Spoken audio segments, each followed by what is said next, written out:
जय हिंद प्यारे बच्चों। मैं आज लक्ष्मण मूर्छा और राम विलाप का आगे का काव्यांश लेकर प्रस्तुत हूँ। आगे के काव्यांश को समझने के लिए आप तत्पर हों। चौपाई। अब अपलोक शोक सुत तोरा, सहहि निठुर कठोर उर मोरा। निज जननी के एक कुमारा, तात तासु तुम प्राण आधारा। सौंपिसी मोहि तुम्हि गहि पानी, सब विधि सुखद परम हित जानी। उतरु काह देहु तेहि जाई, उठी किन्न मोहि सिखा पहु भाई। बहुविधि सोचत सोच विमोचन, श्रवत सलिल राजीव तल लोचन। उमा एक अखंड रघुराई, नर गति भगत कृपाल दिखाई। सोठा। प्रभु प्रलाप सुनि कान, विकल भये बानर निकल। आई गयउ हनुमान, जिमि करुणा महावीर रस। अब इसके कठिन शब्दार्थ देख लीजिए। अपलोक, अपलोक का अर्थ है अपयश।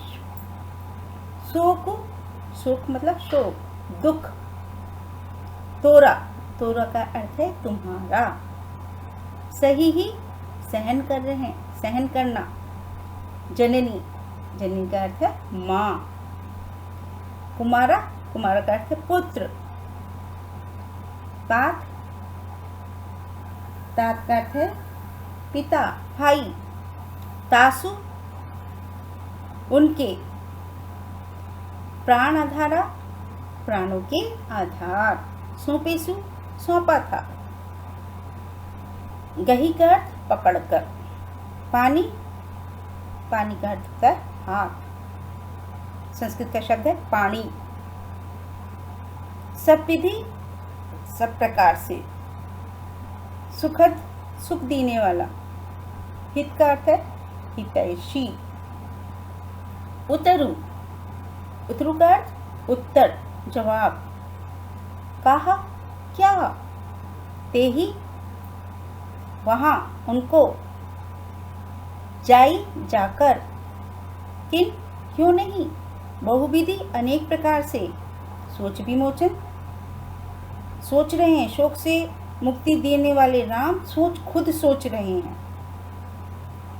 श्रवत, बहता है। अब इसका संदर्भ सहित भावार्थ समझ लीजिए। लक्ष्मण की मूर्छा से व्याकुल एवं असहाय होकर राम विलाप करते हैं और कहते हैं, हे पुत्र। यहाँ लक्ष्मण को पुत्र कहने में राम का वात्सल्य भाव झलक रहा है। वो पुत्र कहकर संबोधित कर रहे हैं। अब तो मेरा निष्ठुर एवं कठोर हृदय यह अपयश और तुम्हारा शोक दोनों ही सहन करेगा। अब अपलोक शोक सुत तोरा, अपयश और शोक दोनों ही चीजें सही सहन करेगा। निठुर कठोर और मोरा, मेरा निष्ठुर और कठोर, उर मतलब हृदय, उर माने हृदय। मेरा निष्ठुर और कठोर हृदय तुम्हारा शोक और संसार में अपयश दोनों को ही सहन करेगा। हे तात, आगे क्या कहते हैं, हे तात, तुम अपनी माँ के एक ही पुत्र थे हो। निज जननी के, निज माने अपनी, जननी माने माँ। तुम अपनी माता के एक ही पुत्र और उसके प्राणों के आधार हो। तात तासु तुम प्राण आधारा, तुम अपनी माँ के एक ही पुत्र हो और अपनी माँ के प्राणों के आधार हो। पुत्र माँ का प्राण का आधार होता है, तो तुम अपनी माँ के प्राण के आधार हो। सौंपी सी मोही तुम्हें ही गही पानी। सौंपी सी मोही, उन्होंने मुझे सौंपा था, तुम्हें मुझे सौंपा था, गही पानी, तुम्हारा हाथ पकड़कर। पानी माने हाथ, पानी, पानी, पानी को समझो कैसे, अधिकतर शादी ब्याह के कार्डों में भी देखते होगे, पानी ग्रहण संस्कार, यानी कि एक दूसरे के हाथ में पानी, पानी का अर्थ हाथ। तो तुम्हारा हाथ मेरे हाथ में देकर उन्होंने मुझे सौंपा था। सब विधि सुखद परम हित जानी, कि तुम मेरे साथ सब प्रकार से सुखी और सही रहोगे, ये जानकर। सब प्रकार से तुम्हारा मेरे साथ में हित होगा, कोई भी तुम्हारा अहित नहीं होगा, ये जानकर उन्होंने बड़े जिम्मेदारी के साथ तुम्हारा हाथ मुझे सौंपा था। बहुत ही परम हितकारी जानकर उन्होंने तुम्हारा हाथ पकड़कर मुझे सौंपा था। अब मैं वापस जाकर उन्हें क्या उत्तर दूंगा? उत्तर काहू देयऊं तेई जाई। अब मैं जब वापस जाऊंगा तो उन्हें क्या उत्तर दूंगा? उठे कि निमोही सिखावाऊं भाई। उठकर मुझे ये बात क्यों नहीं सिखा देते हो हे भाई? हे भाई, तो उठकर मुझे क्यों नहीं ये बात समझा देते हो? क्यों नहीं मुझे इस बात का उत्तर देते हो? क्यों नहीं मुझे समझाते हो कि मैं इस बात का उत्तर क्या दूंगा? इस प्रकार चिंतन मुक्त रहने वाले राम के मन में अनेक प्रकार के विचार आ रहे हैं। बहुविधि सोच विमोचन, जो कि सबकी सोच को भी, सबकी चिंताओं का भी हरण करने वाले हैं। वो स्वयं ही बहुत चिंतन से ग्रसित हो रहे हैं। चिंतन मुक्त रहने वाले राम के मन में अनेक प्रकार के विचार आ रहे हैं। उनकी कमल की पंखुड़ी के सदृश नेत्रों से विषाद के अश्रुओं का जल बह रहा है। श्रवत बह रहा है। सलिल जल, सलिल माने पानी, जल। राजीव दल लोचन, लोचन माने नेत्र, राजीव माने कमल, दल, दल क्यों कहा है? मतलब समूह, क्योंकि दो आंखें हैं। दोनों आंखों से, कमल रूपी आंखों से, कमल रूपी नेत्रों से उनके सलिल यानी कि आंसू प्रवाहित हो रहे हैं। श्रवत यानी कि बह रहे हैं। अपने भाई की मूर्छावस्था में विलाप करते हुए श्री राम के कमल रूपी नयनों से आंसू लगातार प्रवाहित हो रहे हैं। उमा एक अखंड रघुराई, नर गति भगत कृपाल दिखाई। आगे तुलसीदास जी कहते हैं कि अपनी प्रिया पार्वती को संबोधित करते हुए शिव जी कहते हैं कि हे उमा, श्री राम अद्वितीय एवं अखंड हैं। भक्तों पर कृपा करने के उद्देश्य से भगवान राम ने लीला करके शोक संतप्त मनुष्य की दशा दिखलाई है।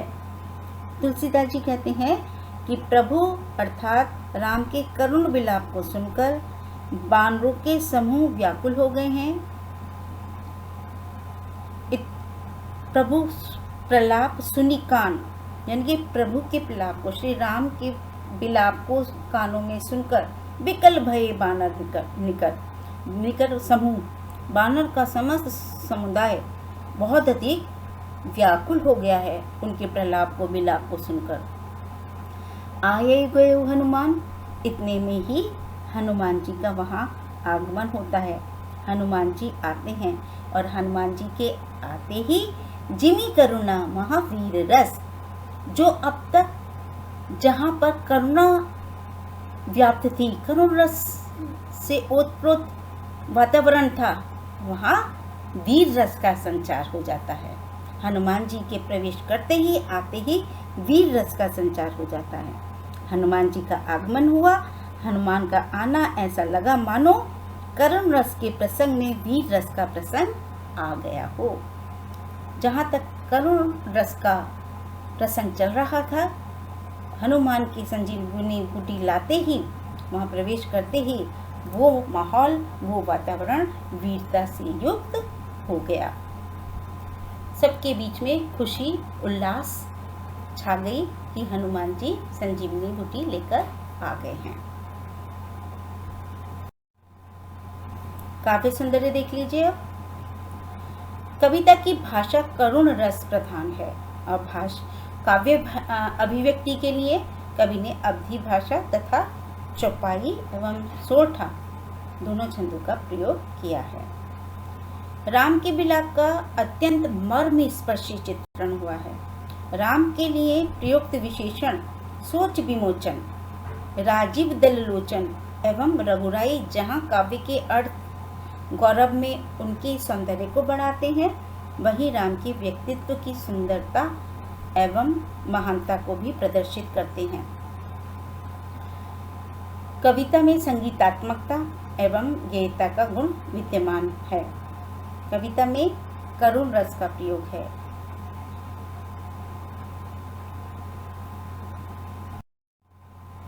अर्थ ग्रहण संबंधित प्रश्न देख लीजिए।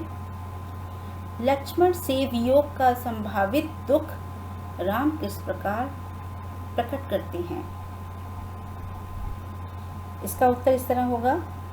लक्ष्मण से वियोग का संभावित दुख प्रकट करते हुए राम कहते हैं कि हे भाई, मेरा हृदय अत्यंत कठोर एवं निष्ठुर है, जो तुम्हारी मृत्यु का शोक और अपने भाई के प्राणों की बलि देने का अपयश दोनों ही सहन करेगा। मैं वापस लौटकर अयोध्या जाने पर तुम्हारी माता को क्या उत्तर दूंगा, यह तुम उठकर मुझे क्यों नहीं समझाते हो। अगला प्रश्न, राम लक्ष्मण की माता के विषय में क्या कहते हैं? उत्तर इस प्रकार होगा। राम लक्ष्मण की माता के विषय में कहते हैं कि लक्ष्मण उनके एकमात्र पुत्र तथा प्राणों के आधार हैं। सब प्रकार से सुख प्रदान करने वाले एवं परम हितकारी जानकर ही उन्होंने लक्ष्मण का हाथ पकड़कर मुझे सौंपा था। अब मैं उन्हें लक्ष्मण के बारे में क्या उत्तर दूंगा? वापस जाकर मैं उनको क्या उत्तर दूंगा? अगला प्रश्न, भगवान शंकर ने उमा से क्या कहा? इसका उत्तर इस प्रकार होगा। भगवान शंकर ने इस कथा के वाचक तथा अपनी पत्नी उमा अर्थात पार्वती श्रोता के रूप में है। भगवान शंकर ने अपनी पत्नी उमा से कहा कि भगवान राम अद्वितीय एवं शोक रहित अर्थात अखंड हैं, लेकिन मनुष्य की शोकाकुल अवस्था को दिखाने के लिए मनुष्य के रूप में उन्होंने ये लीला दिखाई है। अगला प्रश्न, हनुमान के आगमन से क्या हुआ? उत्तर देख लीजिए। तुलसीदास जी लिखते हैं कि शोक संतप्त राम एवं वानर दल के बीच संजीवनी लेकर लौटे हनुमान के आगमन से प्रसन्नता का वातावरण बन गया और जैसे करुणा के बीच वीर रस आ गया हो। जो माहौल, जो वातावरण करुणा से ओतप्रोत था, हनुमान जी के आने पर वो वातावरण वीरता से युक्त हो गया। वहाँ हर्ष और वीरता का संचार हो गया। सौंदर्य बोध संबंधित प्रश्न देखिए। काव्यांश के शिल्प सौंदर्य की चर्चा कीजिए। उत्तर देख लीजिए। कविता संगीतात्मक एवं करुण प्रधान है। राम का भातृ शोक में मिलाप करना अवसर अनुकूल एवं मार्मिक है। अवधी भाषा में चौपाई छंद का प्रयोग एवं दोहा छंद का प्रयोग हुआ है। राम के विलाप कथनों में स्वभावोक्ति अलंकार दर्शनीय है। शोक सुत सही ही निठुर कठोर उर्मोरा, निज जननी के एक कुमारा, तात तासु तुम प्राण आधारा, बहुविधि सोच तथा राजीव दल लोचन में अनुप्रास अलंकार का सौंदर्य द्रष्टव्य है। काव्यांश में सोच विमोचन के प्रयोग से उत्पन्न सौंदर्य को बताइए। उत्तर देख लीजिए।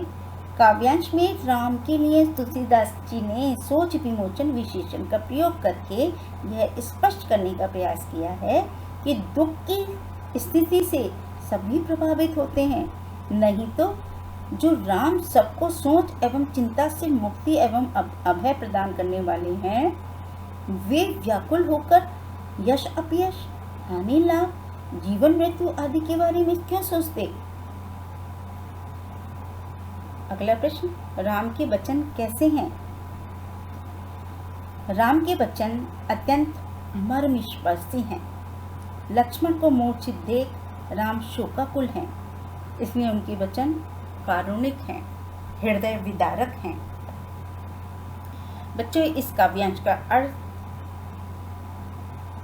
सौंदर्य सभी मैंने बताया है, आपने समझा होगा। आशा करती हूँ आपको अच्छा भी लगा होगा। अच्छा लगा हो तो लाइक अवश्य कीजिए, और जो कुछ कठिन लगा हो तो उससे संबंधित प्रश्न भी कीजिए, मैं आपके प्रश्नों का उत्तर अवश्य दूंगी। धन्यवाद, बहुत बहुत धन्यवाद।